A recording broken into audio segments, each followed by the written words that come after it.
गोटे सरकारी प्रोग्राम होता से कैबिनेट मंत्री थिले उपस्थित थिले से जो हिसाब से वंदे उत्कल जननी को आम समस्ते सम्मान दौ जनगण मन अधि को जातीय संगीत ताकू सम्मान दौ किंतु ताकू जो हिसाब से असम्मानित कर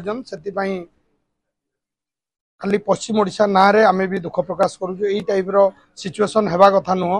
कारण विभिन्न प्रसंग आसे केतेबेले इलेक्शन समय रे कौशल ना नहीं कि राजनीति करा जाए। आज तो जयनारायण बाबू अच्छा सरकारी दल रे से केते थर से प्रसंग उठेले जे स्थायी बेंच टी हेउ बोली आज मंत्री अच्छा सुरेश पुजारी जड़े एडवोकेट से भी से आंदोलन रो मुख्य नहीं थिले किंतु कौन हुए गोटे विभ्राट करी गोटे परिवार रे आमे 4-5 भाई एकाठी थिबा बापांकर कंट्रोल रे थिबा गोटे खुशी रो संसार चलतिबो किंतु